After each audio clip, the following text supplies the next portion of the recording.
después de la resurrección de Cristo, los judíos tenían una fiesta que llamaban Pentecostés. 40 días estuvo Jesús resucitado, manifestándose a los discípulos y haciendo evidencia de que estaba vivo. Gloria al Señor. Asciende al cielo. 10 días estuvieron los discípulos con unas 120 personas reunidos en el aposento alto. Y dice la Biblia que estando allí orando, ayunando, buscando a Dios en oración y ruego, ocurrió la gran bendición de que fueron llenos con el Espíritu Santo. Y me encanta la manera en cómo Lucas lo relata en el capítulo 2 del libro de los Hechos, cuando él declara: cuando llegó el día de Pentecostés, el día de la fiesta, en que miles de judíos estaban reunidos en Jerusalén para celebrar estas 3 grandes festividades judías. Cuando llegó ese día de Pentecostés, fueron todos llenos del poder del Espíritu Santo, y de repente vino del cielo un estruendo como un viento recio que soplaba, el cual llenó toda la casa donde estaban sentados, y se le aparecieron lenguas repartidas como de fuego, asentándose sobre cada uno de ellos, y fueron todos llenos. Y fueron todos ellos llenos del Espíritu Santo y comenzaron a hablar en otras lenguas según el Espíritu les daba que hablasen. ¿Cuántos dan gloria a Dios por Pentecostés?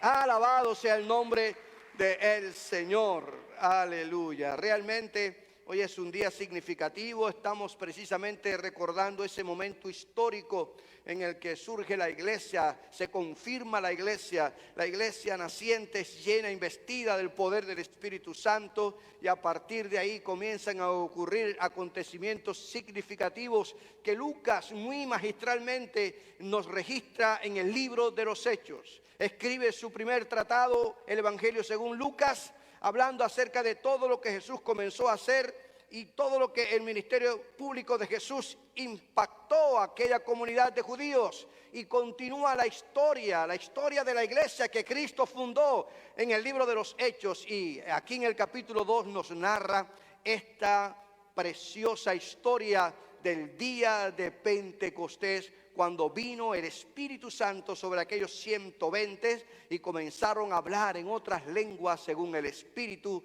les daba que hablasen. Gloria al Señor. Hoy, precisamente a raíz de este tema que nos corresponde, yo quiero hablarte bajo este tema: Pentecostés es poder para servir. ¿Cuántos lo creen? Pentecostés es poder para servir.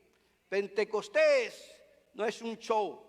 Pentecostés es poder para servir.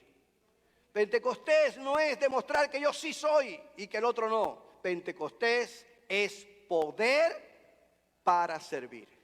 Padre, pido tu guianza y tu dirección, tu ayuda y tu cuidado. Ruego, Señor, que tu gracia me acompañe como siempre y me ayudes con mi garganta y también con mi voz para poder compartir esta palabra. Y rogarte, Señor, que tu bendición sea sobre los que están aquí presentes, sobre los que están conectados con nosotros por las plataformas sociales, y ratificando este clamor que hicimos, orando por los que están enfermos en sus casas que hoy no pudieron llegar, hasta ellos llegue el poder sanador de tu Espíritu. Bendícenos en lo que resta de este tiempo, como hasta ahora lo has hecho a través de la adoración y la alabanza, y que podamos, Señor, podamos desear un nuevo Pentecostés. En el nombre de Cristo Jesús te lo pido, Señor, y te doy muchas gracias. Amén. Amén, iglesia. Amén. Versículo 8 del capítulo 1, Lucas nos dice que Jesús, antes de ascender al cielo, fue interrogado por sus discípulos. Y la respuesta que el Señor les da a aquellos discípulos que estaban preocupado acerca de cuándo se restauraría el reino de Israel, el Señor le responde en el capítulo 1, versículo 8 del libro de los Hechos: recibiréis poder cuando haya venido sobre vosotros el Espíritu Santo, y me seréis testigo en Jerusalén, en toda Judea, en Samaria y hasta lo último de la tierra. Recibiréis poder para servir. Amén. Recibiréis poder para servir. Servir. Gloria sea el nombre del Señor. Jesucristo, cuando tomó la palangana y se ató una toalla a la cintura y le lavó los pies a los discípulos, Él dijo: ya ustedes vieron lo que yo hice. Yo no he venido a ser servido, sino he venido ¿a qué? A servir. Y ahora le dice: ustedes van a recibir poder para que sean mis testigos, para que sirvan en mi reino. Yo quiero que ustedes testifiquen de mí en Jerusalén, en Judea, en Samaria y ¿hasta dónde? Y hasta lo último de la tierra. Gloria sea el nombre del Señor, hermano. Usted sabe por qué yo insisto en este tema y hablar así de servir, porque hay veces que las personas se confunden en cuanto al ejercicio de dones, talentos y ministerios, y se arrojan la capacidad, se arrojan el talento, se arrojan la autoridad, cuando el Señor nos da para servir. Amén.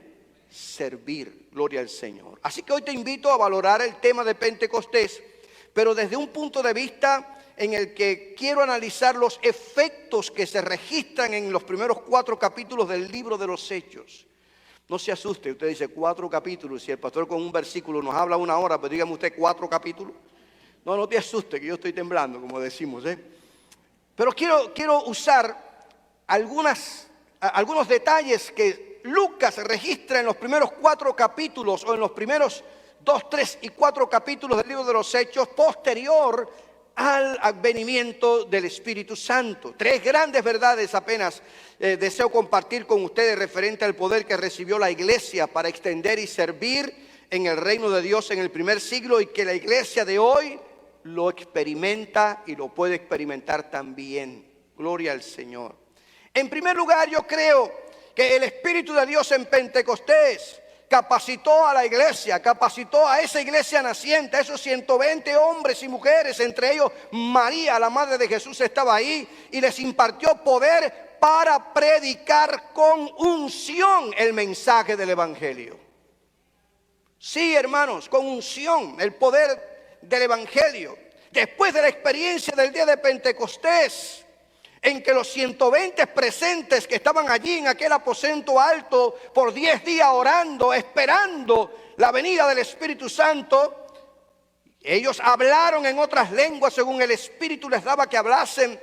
Dice que Pedro, el líder de los discípulos, Pedro se puso en pie y alzando su voz predicó el primer mensaje pentecostal a más de 3,000 personas. Mire qué cambio produce la unción del Espíritu Santo. Un hombre que unas semanas atrás le había dicho a una mujer: yo no conozco a ese hombre. Un hombre que había negado al maestro por 3 ocasiones, ahora bajo esa unción del Espíritu Santo le predica el Evangelio a más de 3,000 personas. Recibimos poder para predicar con unción. ¿Cuántos dan gloria al Señor? Y en respuesta a la burla de la multitud, porque había algunos que se maravillaron oír las maravillas del Señor, pero otros, como siempre los hay, siempre hay escépticos, siempre hay burlones, siempre hay gente que se ríe en la cara de nosotros cuando hablamos del Evangelio, de la Biblia, de creer en Dios, de una vida de santidad y compromiso con el Señor. Parte de la multitud se burlaba de lo que allí estaba ocurriendo. Se reían y decían: esta gente lo que están es borrachos. Están borrachos esta gente, ¿qué es lo que le pasa? Y Pedro, en respuesta a la burla de la multitud, les dijo que ellos no estaban borrachos porque apenas eran las 9 de la mañana. A esta hora, saquen cuenta ustedes, a no ser que hayan sido borrachos impedernidos, que ya amanecen borrachos y se acuestan borrachos. Dice: pero son las 9 de la mañana. Ninguno de nosotros está borracho, está ebrio. No, aquí nadie ha vivido mosto. Y él les explicó que lo que allí estaba ocurriendo tenía que ver con las palabras proféticas del profeta Joel para los postreros tiempos. Y me encanta esto, hermanos, sinceramente, porque Pedro les confrontó con la palabra profética más segura.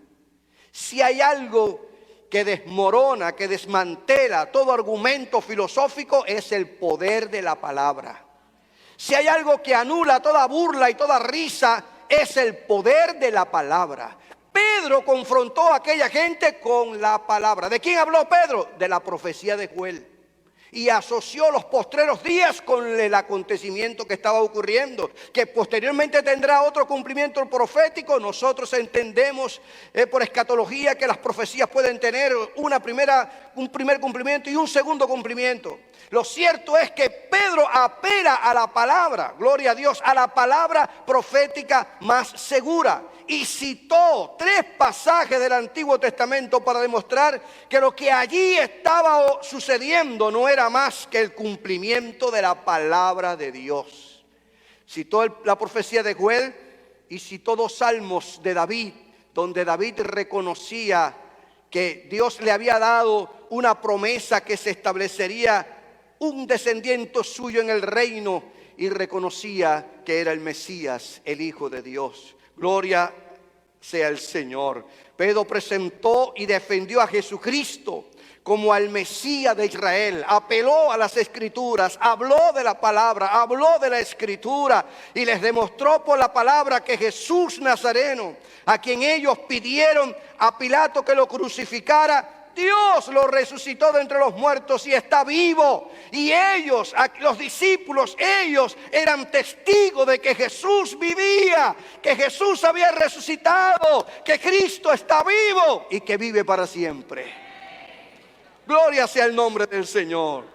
En otras palabras, ustedes ahora podrán venir a burlarse de nosotros y decir que no, pero nosotros lo vimos. 40 días estuvimos con Él resucitado. Yo entré a la tumba, yo vi sus lienzos, yo vi la tumba vacía, yo vi sus manos heridas, yo vi su costado perforado. Él está vivo. Ustedes los mataron, pero Él está vivo. Y esto está ocurriendo porque Él descendió para derramar su espíritu sobre esta gente. Mientras revisaba esto, hermanos, aprendía que la experiencia con Cristo es irrefutable. Y lo he dicho muchísimas veces desde este altar.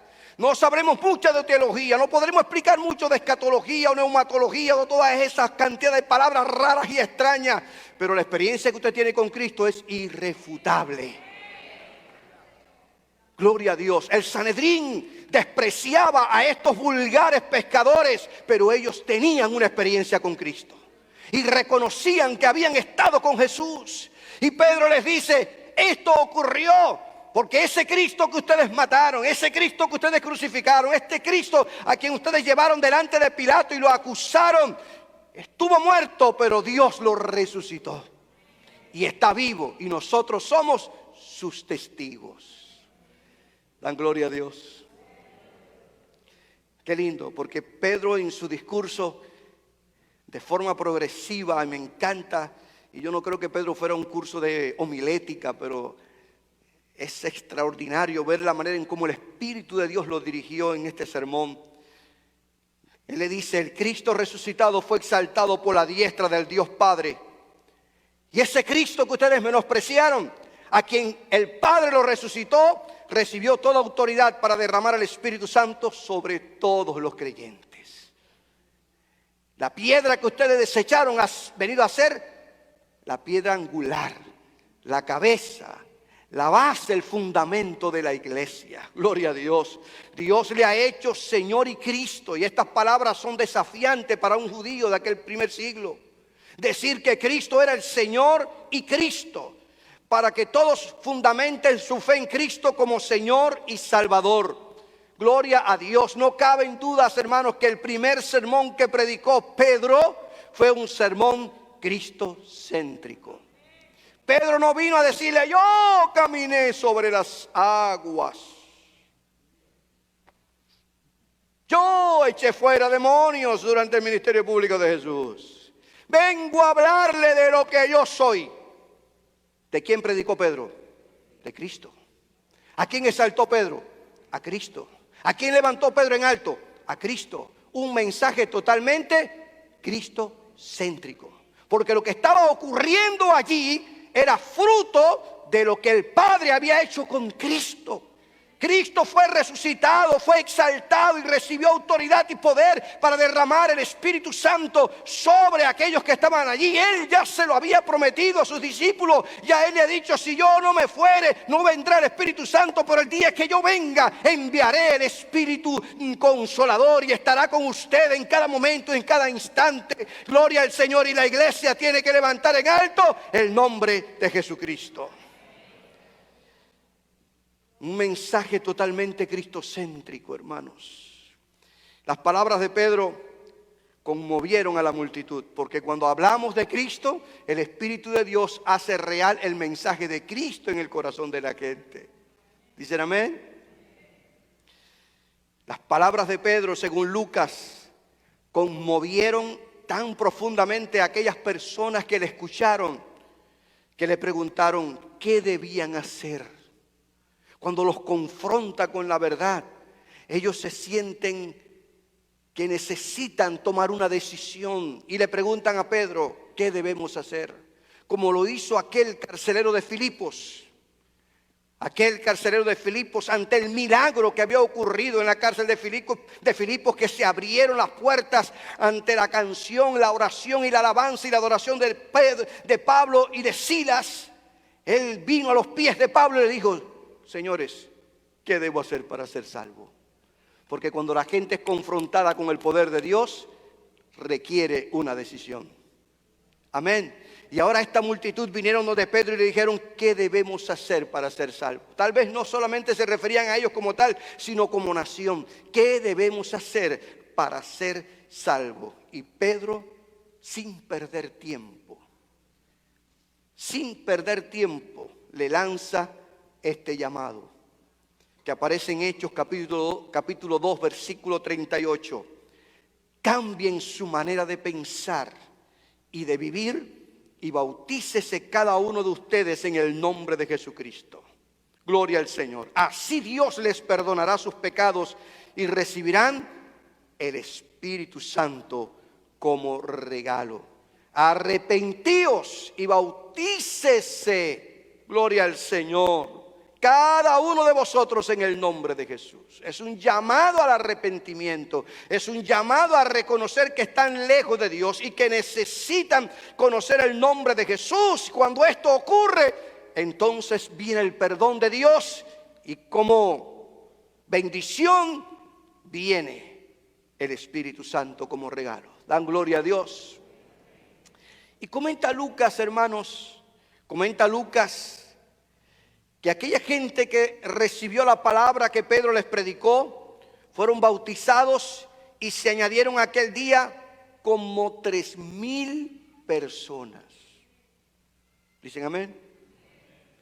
La mañana comenzó con un grupo de 120 gente orando, que fueron llenas del poder de Dios por el Espíritu Santo. El día termina con más de 3,000 personas convertidas por el poder del Evangelio, por el poder del Espíritu Santo. ¿Cuántos dan la gloria a Dios? Qué tremendo evangelista sería Pedro. Aleluya.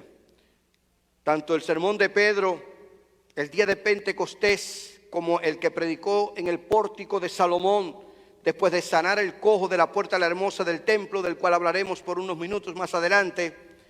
Estos sermones, 2 primeros sermones que se registran en el libro de los Hechos, son un modelo de cómo se debe proclamar el Evangelio de Cristo. Sí, hermanos amados, cuando Pablo le escribe su primera carta a los Corintios, Pablo le quiere hacer ver a los Corintios que él no era un filósofo, que no era un palabrero. Pablo se había pasado 1 año y medio fundando la iglesia en Corinto, una metrópoli, una ciudad súper desarrollada, pero con un nivel de prostitución y de corrupción moral horrible. Allí estaba la diosa Afrodita, donde más de 1,000 sacerdotisas prostitutas estaban ejerciendo su ministerio y salían a las calles de Corinto a ejercer su ministerio de prostitución. De tal manera que Corinto era una ciudad corrupta. Pablo se establece por 1 año y medio allí y funda la iglesia de Corinto. Y posteriormente recibe, estando en Éfeso, fundando la iglesia en Éfeso, aparecen algunas notas acerca de la iglesia que están ocurriendo. Y entonces él escribe 2 cartas y se estima que haya escrito 3. para esclarecer ciertas situaciones que estaban ocurriendo y dudas que le habían escrito para que por favor diera su opinión apostólica. Y cuando redacta su primera carta registrada aquí en el Nuevo Testamento, capítulo 2, versículo 4, Pablo se apura en declararle a estos cristianos y aclararles y decirle y recordarles: mi predicación fue sencilla. Corintios, cuando yo fui a ustedes, no fui con filosofía humana, no fui con tanta palabrerías raras y extrañas que ustedes ni entiendan. No. Mi predicación fue sencilla, despojada por completo de oratoria y sabiduría humana.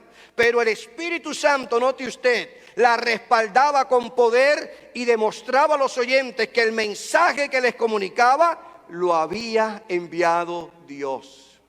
En otras palabras, yo prediqué un mensaje respaldado por el poder del Espíritu Santo. Yo no fui a entretenerlos, yo no fui a manipular sus sentimientos, yo no estuve entre ustedes allí para sacarle la plata del bolsillo, yo no fui a perder tiempo, yo fui a predicar un mensaje que cambia y transforma, sencillo, despojado de todo tipo de oratoria y de sabiduría humana, porque me propuse predicar a Cristo y Cristo crucificado y resucitado, y el Espíritu Santo respaldó la palabra que yo les anuncié, y ustedes son la evidencia de que ese mensaje es un mensaje que cambia y transforma vidas.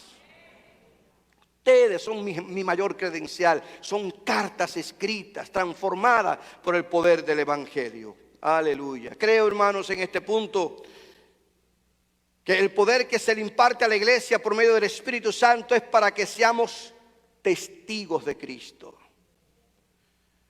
Somos llamados como iglesia, somos dotados del poder del Espíritu Santo para que proclamemos el nombre de Cristo, no el nuestro.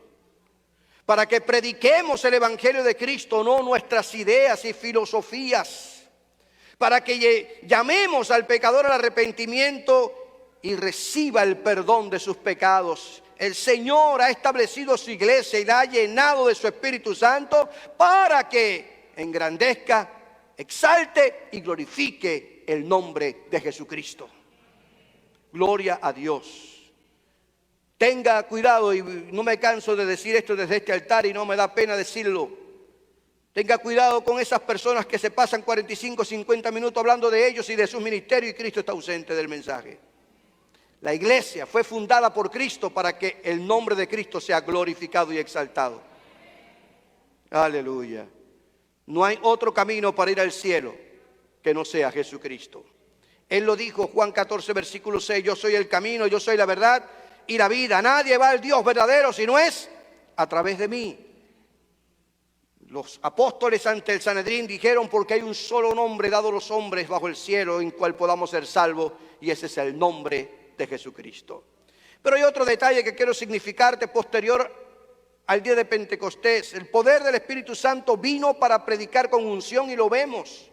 En un primer sermón de apenas unas pocas palabras, más de 3,000 personas aceptaron a Cristo y el mensaje del Evangelio. Pero además el poder del Espíritu Santo se nos da para hacer señales en el nombre de Jesús.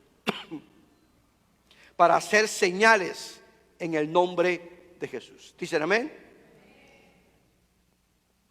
Lucas nos recuenta o nos dice o nos cuenta que Pedro y Juan fueron a las 3 de la tarde al templo a orar y se encontraron con un hombre cojo de nacimiento, que lo traían todos los días a la entrada del templo en la puerta llamada La Hermosa para pedir limosna a los que entraban al templo.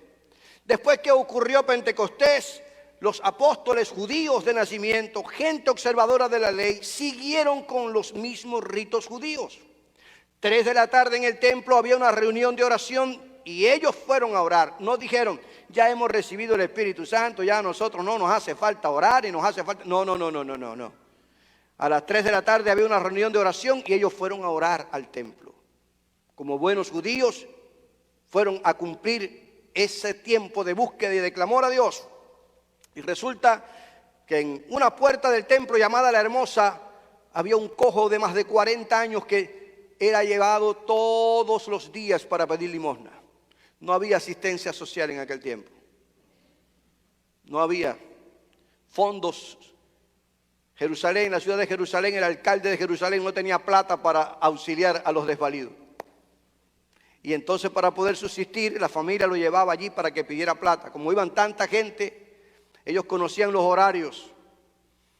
Y allí se traía aquel cojo, ni el nombre lo sabemos, para que pidiera limosna. Y Pedro y Juan llegaron. Usted conoce la historia tal vez mucho mejor que yo. Y este cojo, que llevaba más de 40 años, porque nació lisiado, este hombre nunca llegó a caminar. Se espera que no.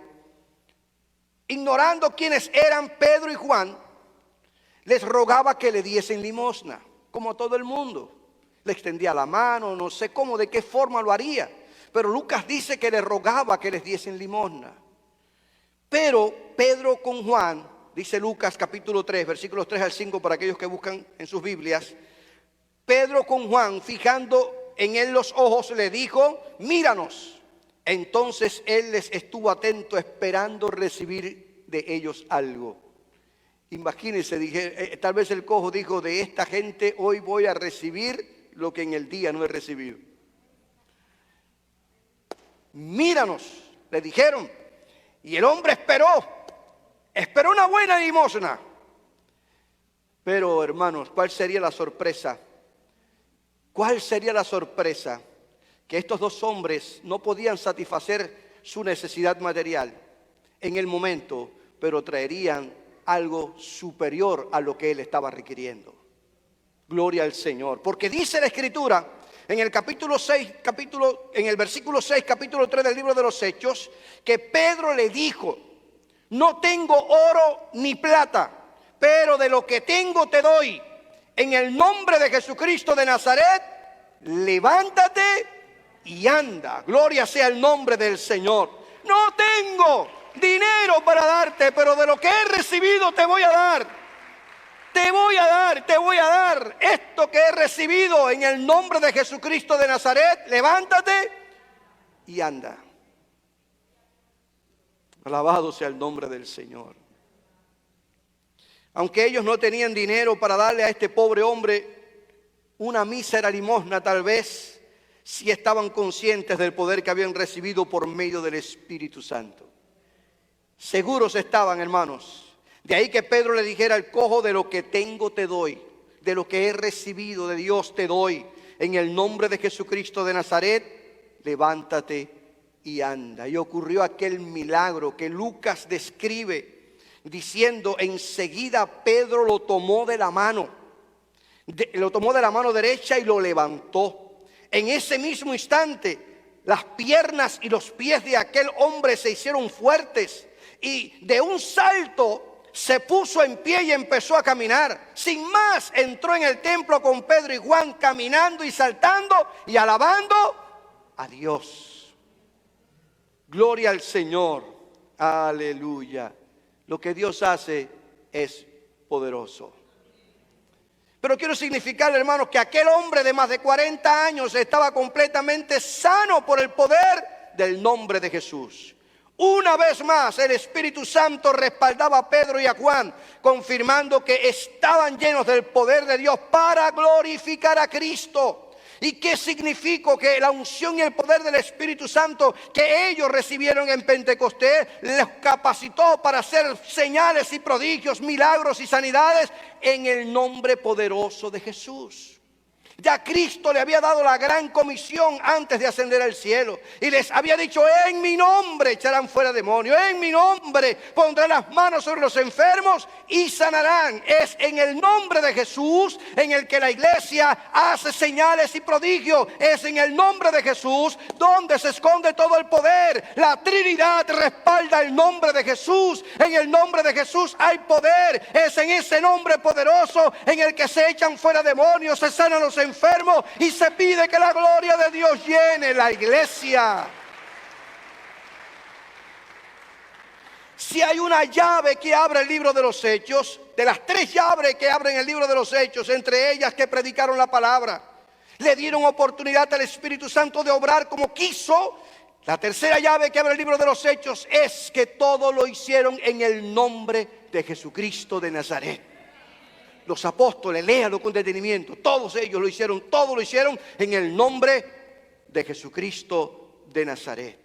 Pero me llama la atención un detalle que quiero significar, y es que nunca veo ni en el libro de los Hechos, ni en las epístolas, ni en ningún tipo de literatura extra bíblica, que los apóstoles se presentaron como milagreros, sino se presentaron siempre como instrumentos en las manos del Cristo resucitado. Lea todas las epístolas de Pedro, de Pablo, de Judas, Santiago, de toda esa gente, siempre se presentan como siervos de Dios, no como milagreros. Y les digo esto, y la palabra tal vez suene demasiado popular, pero la quise usar porque hoy es vergonzoso. Les digo con toda honestidad, da vergüenza, pena, ver y oír cómo personas inescrupulosas, sin temor de Dios y sin respeto a la Biblia, denigran el testimonio de la iglesia ofreciendo un evangelio metalizado, vendiendo el mensaje, prometiendo milagros y señales que nunca ocurren, pidiendo dinero por todo lo que dicen y hacen. Ese no es el evangelio que el Señor le dijo a la iglesia que predicara. Eso no es lo que Jesús nos ejemplificó. Eso no es lo que sus apóstoles nos demostraron en su ministerio público. No, hermanos, no. La iglesia verdadera de Cristo, todo lo que hace y todo lo que dice, lo hace y dice en el nombre precioso de Jesús. Es a Cristo lo que la iglesia tiene que levantar en alto. Da pena, da vergüenza que por las redes sociales, por la televisión, usted oiga gente pidiendo plata. Eso da vergüenza para que ocurra un milagro. Por favor, hermano, por favor. Y me da vergüenza decirles esto, pero hay veces que las iglesias, muchos creyentes ni a sus iglesias locales contribuyen y mandan dinero para esos ministerios. Por favor, hermanos, no se deje embaucar así tan fácil. Los milagros no se compran. El verdadero milagro se hace en el nombre de Jesucristo de Nazaret. Es en el nombre de Jesús. No soy yo, es el poder de Dios el que obra milagros y señales. Claro que somos instrumentos en las manos de Dios, pero todo cuanto hace un verdadero genuino cristiano, lo hace para glorificar y exaltar el nombre de Cristo. Pidámosle a Dios ser una iglesia que, aunque no tenga ni oro ni plata para darle a los pobres del mundo, sí estemos llenos del poder y la unción del Espíritu Santo para decirle a los esclavos del pecado, a los esclavos de Satanás, a los enfermos del alma y del cuerpo, a esos que están abatidos de la vida, a familias destruidas, a punto de destruirse, que en el nombre de Jesucristo de Nazaret te ordeno que te levantes y andes. Pidámosle a Dios que ese poder se manifieste a través de nosotros y que todo cuanto nosotros hagamos, lo hagamos en el nombre de Jesús. En el libro de los Hechos, todos los milagros, y reitero esta verdad, las sanidades y los prodigios, los discípulos los hicieron en el nombre de Jesucristo. Y algo mucho más importante, diría, todo se lo atribuyeron al Señor. ¿Dicen amén? Todo. Cuando el cojo fue sano y entró al templo saltando, y entró Pedro y Juan y toda aquella gente que acostumbraba a verlo, que muchos de ellos hasta le habían dado limosnas y estaban allí presentes, conocían al hombre. Cuando vieron aquel milagro y vieron a aquel hombre saltando dentro del templo, adorando a Dios, glorificando el nombre del Señor, trataron de simple y llanamente fijar su mirada en Pedro y Juan. Pero Pedro y Juan alzaron la voz y dijeron: por la fe en el nombre de Jesús, este hombre fue sanado. Note, y ustedes saben que él antes era un inválido. La fe en el nombre de Jesús lo ha sanado delante de sus propios ojos. ¿A quién le atribuyeron la gloria? A Jesús. ¿A quién le atribuyeron el milagro? A Jesús. Es por la fe puesta en el nombre de Jesús que este hombre está sano. Es a Cristo a quien ustedes tienen que glorificar. Es a Jesús a quien ustedes tienen que exaltar. Es el nombre de Jesús el que ustedes tienen que glorificar. Es en el nombre de Jesús que hay poder para que los enfermos sean sanos. Y yo creo, hermanos, que ese poder sigue vigente. ¿Dicen amén? Respeto a los cesacionistas que consideran que eso solamente era para el tiempo de los apóstoles. Creo que para nuestro tiempo el poder de Dios también se manifiesta. Porque si la gran comisión del Señor de llevar el evangelio a toda criatura está vigente en nuestro tiempo y nos sentimos comisionados como iglesia de predicar el evangelio, entonces las señales que acompañan esa predicación no pueden ser limitadas a la época de los apóstoles, sino también a nuestro tiempo. El escritor de los Hebreos significa un detalle interesante acerca de la persona de Jesús al compararlo con los líderes humanos que van y vienen.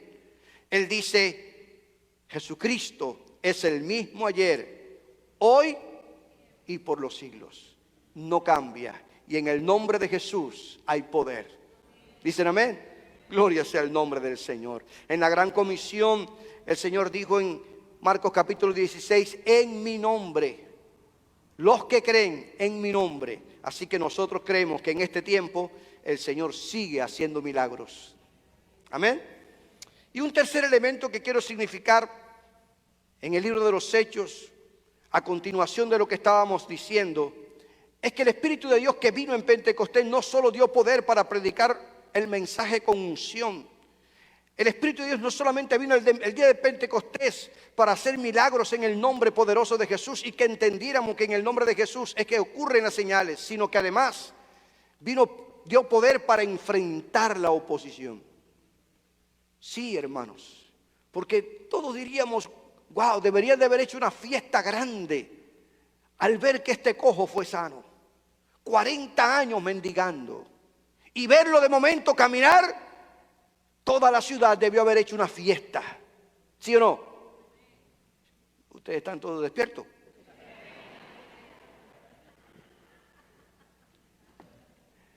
Deberían haber hecho una fiesta. Si el hombre está sano, 40 años. ¿Cuánta gente testigo de verlo allí pidiendo limosna para subsistir? Y de momento este hombre, por un milagro hecho en el nombre de Jesús, por unos simples pescadores, gente sin letra y del vulgo, sin haber ido a una universidad, el poder de Dios se manifiesta a través de ellos y este hombre está saltando, corriendo, caminando y adorando a Dios. Era para haber hecho fiesta.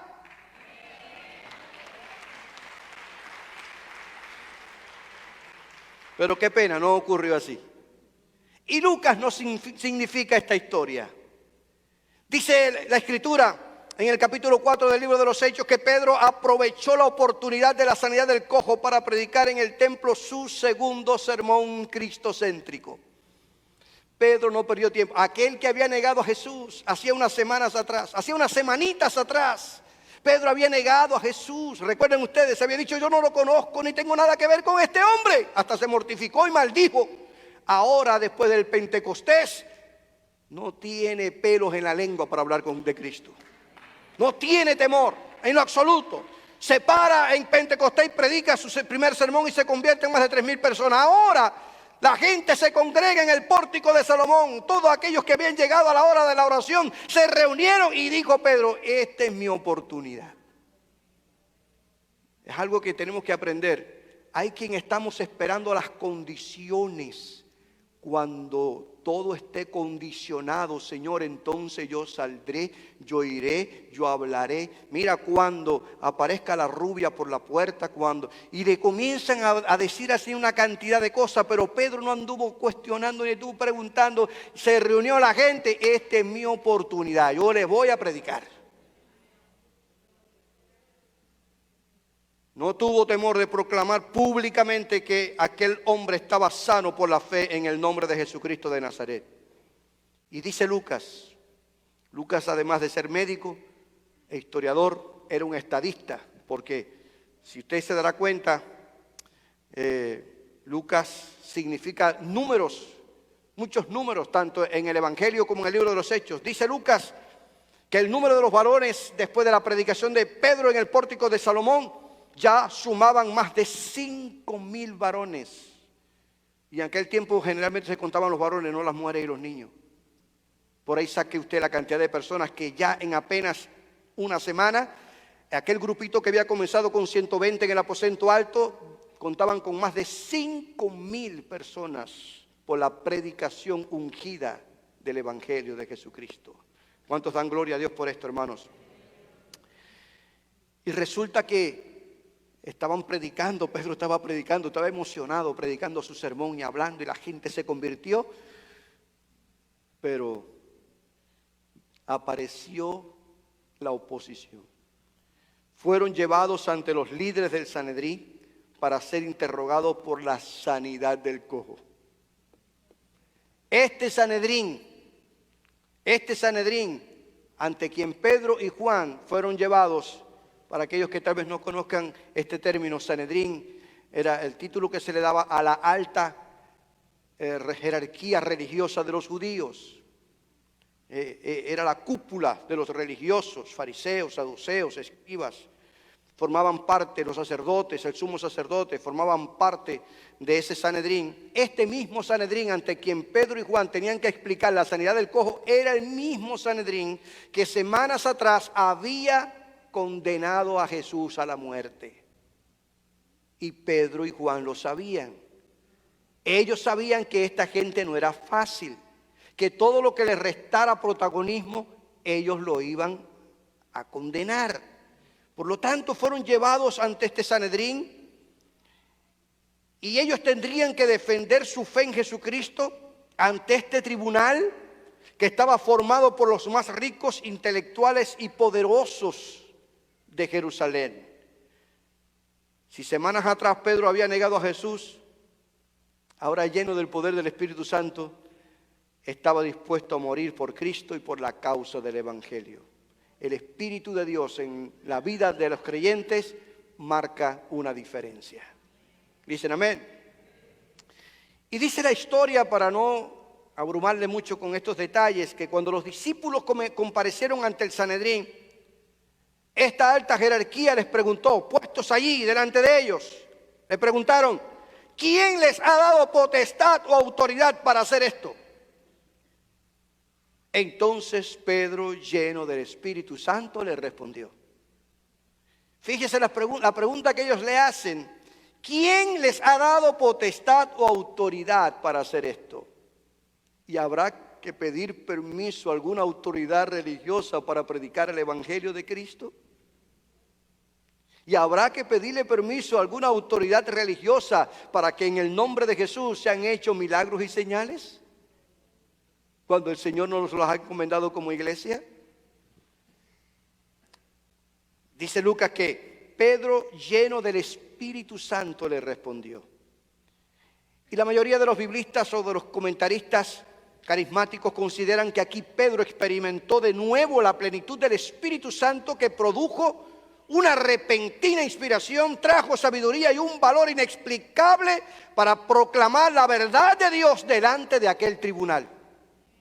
Gloria al Señor. Transformó a Pedro de alguna manera. Y sin temor alguno, este hombre alzó su voz y le dijo, pues sepan ustedes y todo el pueblo de Israel que este hombre fue sanado por el poder de Jesucristo de Nazaret, a quien ustedes crucificaron. Note usted, pero Dios lo levantó de la muerte. Este hombre estaba paralítico y ahora está completamente sano. ¿Gracias a quién? A Jesús. Gracias a Cristo. Él está sano. Gloria sea el nombre del Señor. Me encanta siempre significar esto, y ya se lo he dicho varias veces, hermanos, cómo Pedro sin temor realzó el nombre de Jesús y le atribuyó a Cristo el milagro. Gloria a Dios. Imagínense que cuando estos líderes religiosos escucharon a Pedro y a Juan, ellos hubieran estado felices de haber echado de su presencia a estos dos hombres como hombres ignorantes, fanáticos, religiosos, que no conocían de la teología judía. Pero allí estaba presente la evidencia de que el poder de Dios se manifestaba por medio de estos hombres. No tendrían tanta cultura religiosa como ellos. No habían estudiado a los pies de Gamaliel como muchos de ellos. No tenían tantos títulos colgados en sus comedores. Pero allí estaba la evidencia de que el poder de Dios se manifestaba a través de estos hombres. Allí estaba aquel cojo, era la evidencia. Mira, aquí está el cojo. Yo era cojo y ahora estoy caminando. No podían revertir lo que había ocurrido. Y dice la Escritura, dice Lucas, y me encanta esta descripción que hace Lucas. Dice Lucas, tuvieron que reconocer que había habían andado con Jesús. Porque cuando tú andas con Jesús, tu vida es cambiada. Cuando tú andas con Jesús, tu vida es transformada. Cuando tú andas con Jesús, el poder del nombre de Jesús se manifiesta a través de ti. Por eso no podemos avergonzarnos del Cristo que predicamos. Por eso no podemos avergonzarnos del evangelio del Cristo que proclamamos. Porque hay poder en el nombre de Jesucristo de Nazaret. Tuvieron que reconocer que habían andado con Jesús. ¿Qué reconocen tus compañeros de trabajo? ¿Qué reconocen tus familiares? ¿Qué reconocen? Aleluya. Bendito Dios. Para ellos, para el Sanedrín, Pedro y Juan, Galileos. La región de Galilea era una región menospreciada, de ahí el título que le dieron a Jesús. No piense usted que decirle el Galileo era un título honorífico para Cristo, era un título despreciativo porque Galilea era una región menospreciada. Los judíos que allí vivían estaban gentilizados. Para ellos, Pedro y Juan, Galileos del vulgo, sin letra, eran menospreciados. Pero muchas veces cuando somos menospreciados por los hombres y la cultura de los hombres, para Dios somos perlas preciosas. Gloria sea el nombre del Señor.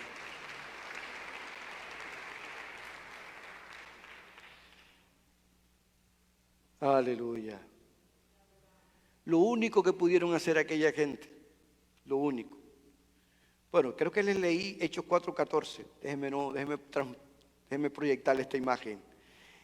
Y no podían acusarlos de nada porque allí, de pie, junto a ellos, estaba el hombre que había sido sanado. Amén. Allí estaba. Presente en el juicio público, allí estaba el cojo de más de 40 años. Lo único que pudieron hacer ante la evidencia del poder de Dios, hermanos, fue amenazarlos y prohibirles que estos milagros no se repitieran y que dejaran de predicar en el nombre del Cristo resucitado. Lo único que pudieron hacer, más nada, amenazarlos. Y ante estas órdenes de esta religión organizada, Pedro y Juan no se callaron. Ellos revelaron su compromiso inquebrantable con el Cristo resucitado, y con el evangelio que se le había encargado predicar. Pedro y Juan no se fueron escurridizos. Ok, está bien, nosotros vamos a hacerle caso a ustedes. Si a ustedes no les gusta, si a ustedes no les complace, ok, nosotros no vamos a seguir predicando. No. Hermano, cuando hay un verdadero encuentro con Jesús, es difícil callarse. Amén. Dice aquí Lucas, que nos está contando la historia, que ante las amenazas del Sanedrín, Pedro y Juan, dice Lucas 4, 19 y 20, mas Pedro y Juan respondieron diciéndoles: juzgad si es justo delante de Dios obedecer a vosotros antes que a Dios, porque no podemos dejar de decir lo que hemos visto y oído. En otras palabras, le pasaron la papa caliente a estos religiosos. Si ustedes que son tan religiosos, Dios le hubiera dado la tarea de proclamar este evangelio y alguien viniera a prohibirle que lo hiciera, ¿ustedes dejarían de hacerlo? Ese es el razonamiento que Pedro y Juan les hace a ellos. ¿Ustedes se callarían la boca o ustedes preferirían obedecer a Dios antes que a los hombres? Nosotros vamos a hacer lo mismo. Como esta encomienda no la hemos recibido de hombre alguno, de ninguna institución religiosa, sino del propio Jesucristo que se levantó de entre los muertos, nosotros tenemos que seguir hablando lo que hemos visto y oído.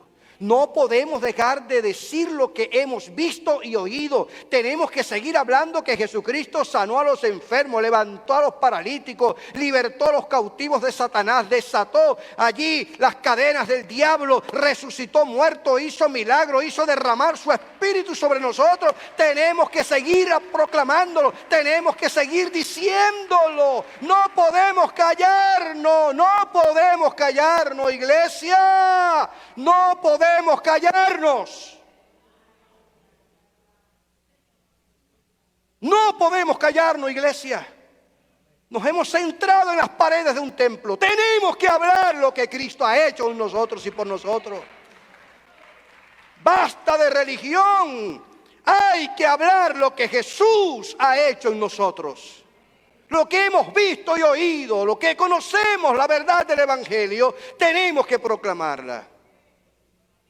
En el orden personal me he propuesto usar todas las vías posibles para hablar del Evangelio y hablar de Cristo. Hasta que me muera yo seguiré predicando a Cristo. Seguiré hablando la Biblia, el mensaje del Evangelio, porque a eso me llamó el Señor, a eso te llamó el Señor.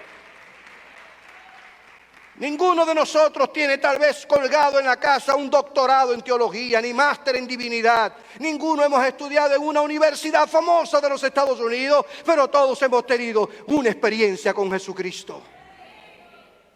Y eso es lo que basta.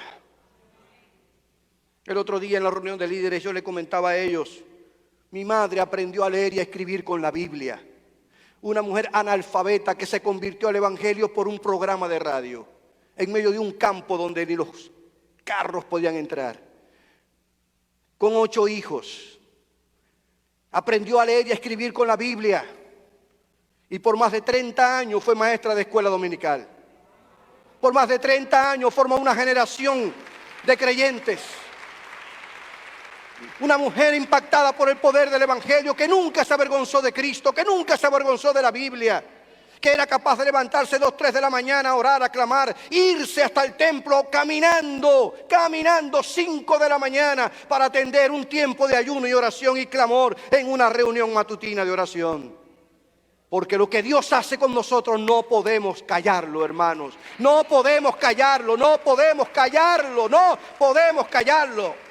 Pedro y Juan dijeron, no nos vamos a callar, vamos a seguir proclamando. Y si nos tienen que matar, mátennos. Pero vamos a seguir hablando de lo que hemos visto y de lo que hemos oído. Gloria a Dios. Creo con toda honestidad que el poder del Espíritu Santo capacita a la iglesia de Jesucristo como una fuerza indetenible en la proclamación del Evangelio de poder. Yo creo, hermanos amados, con todo el corazón, que tenemos que predicar el Evangelio por todos los medios y las vías posibles.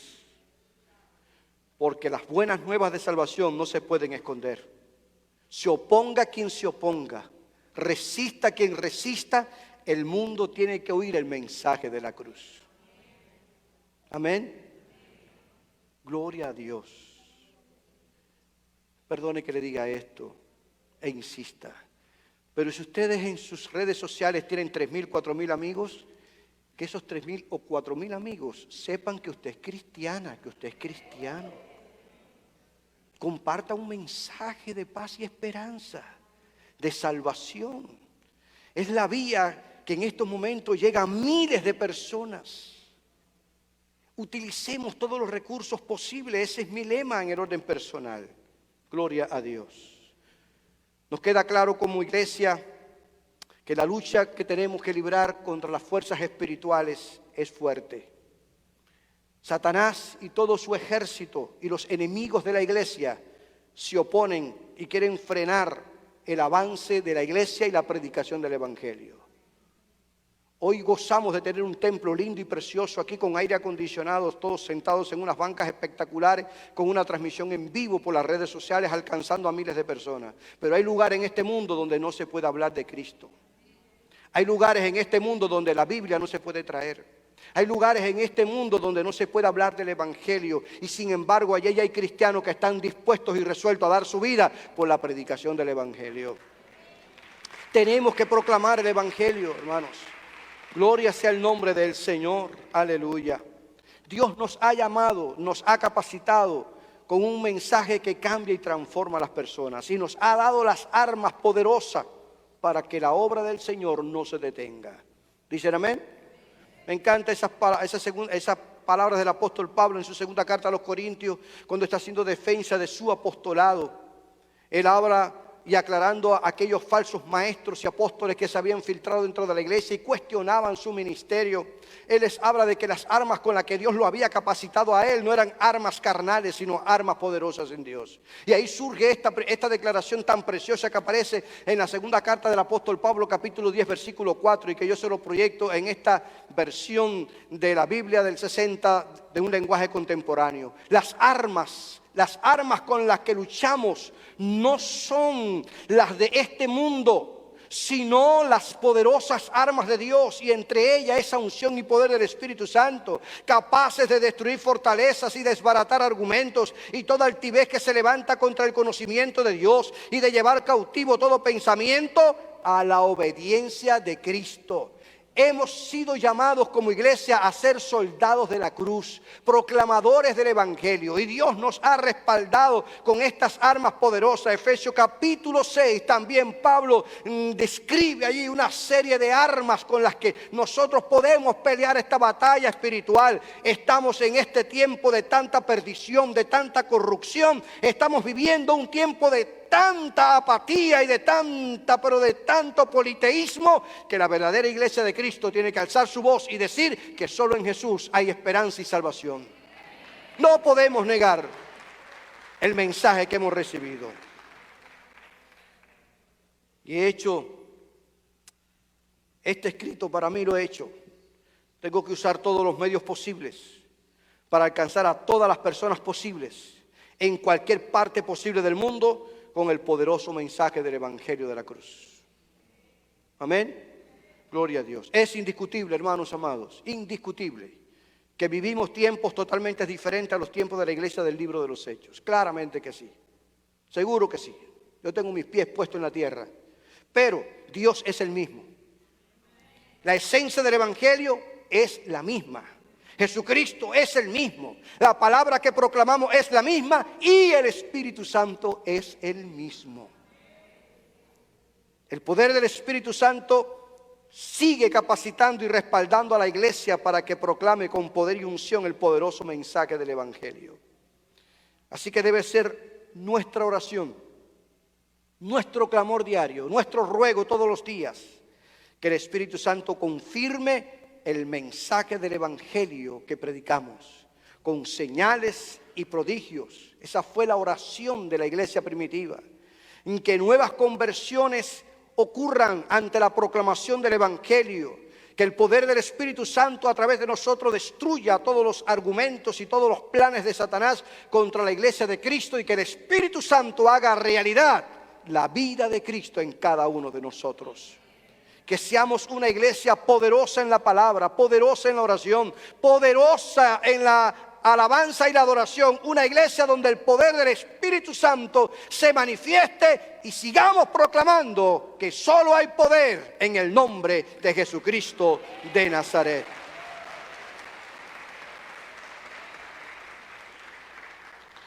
Creo que en algún momento les compartí este pensamiento que el Señor puso en mi corazón.